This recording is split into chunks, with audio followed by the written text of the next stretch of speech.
Hello, and how are you? Hope you're doing fantastic because I'm floating in that never better range.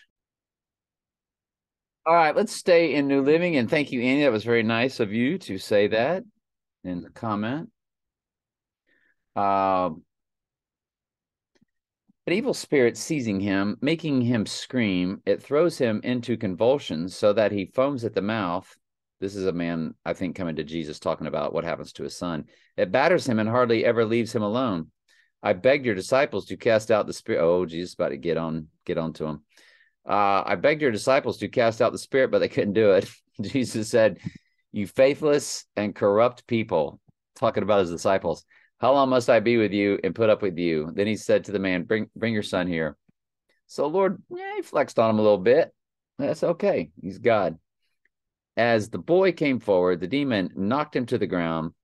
Of course, God ordained that, threw him into a violent convulsion. But Jesus rebuked the spirit.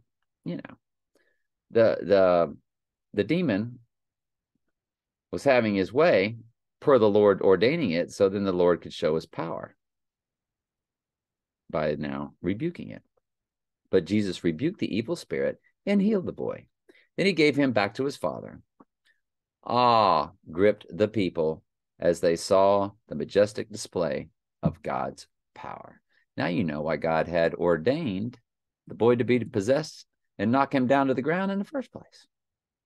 Everything is about God and his sovereignty and his power.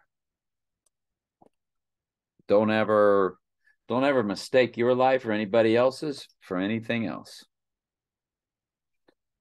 While everyone was marveling at everything he was doing, Jesus said to his disciples, "Listen to me and remember what I say. The Son of Man is going to be betrayed into the hands of his enemies." But they didn't know what he meant. Its significance was hidden from them so that they couldn't understand it, and they were afraid to ask him about it because they wouldn't have been the disciples anymore. They would have been freaking out if they would have known everything that had been trying to beat up people and probably gathering weapons to fight off these people. They were going to follow Jesus around 24/7. Like, ain't going to happen while on our watch. Right? They'd have brought the pride into it. So they would have, the Bible wouldn't have been the Bible. The Bible was meant to be exactly the way it was. But Jesus knew their thoughts, so he brought a little child to his side. Then he said to them, "Anyone who welcomes a little child like this on my belly welcomes me, and anyone who welcomes also welcomes my Father who sent me. Whosoever is the least among you will be the greatest." So he's talking about salvation. When we are born again, we are like little babes. We are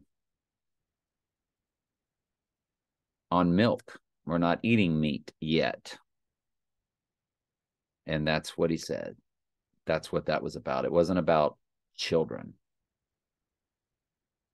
because you become a child.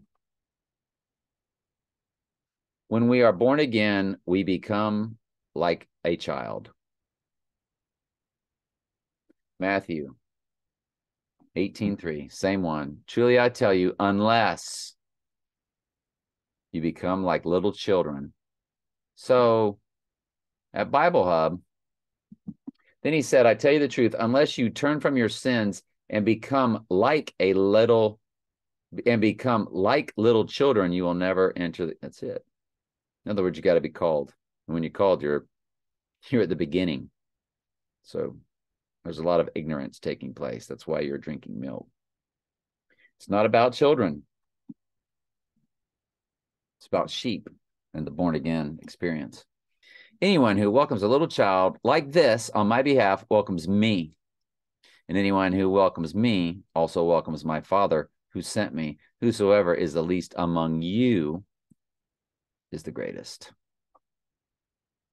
And remember, I tell you that if you try to take that in its literal sense, the best I can come up with, because I don't know what it means past this. If you're great here on earth as a sheep, like an apostle, like a prophet, then you're already getting your reward. So in the kingdom, you will be least. And those that were only sheep, called sheep for just a few, mainly the abomination of desolation through their death, through the great tribulation, some of them were only sheep for minutes. So they didn't get to glory much on earth as sheep. So that's the only thing I could think of. Let God be true and every man a liar. I am certainly not dogmatic about that opinion, about what that means. Okay. Get it? Got it? Good. Let's continue on in Daniel and Belshazzar's situation with Belteshazzar. Or in other words, Daniel helping out the king, Nebuchadnezzar's son, the king, Belshazzar. And for the majesty that he gave him, all the people, and talking about his dad, languages, and trembled in fear before him, whom he slew, and whom he would be kept alive, and whom he had set up, and whom he would put down. Talking about God's sovereignty. But when his heart was lifted up, talking about Nebuchadnezzar, and his mind and pride, he was disposed of from his kingly throne, and they took his glory from him.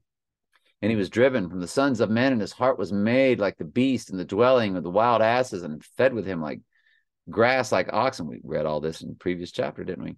And his body was wet with the dew of heaven, till he knew that the Most High God ruled in the kingdom of men, and that he appointeth over it whomsoever he will. And thou, his son, O Belshazzar, has not humbled thine heart, though thou knewest all this. You knew this story, and you haven't humbled yourself like your father Nebuchadnezzar got humbled and turned to God.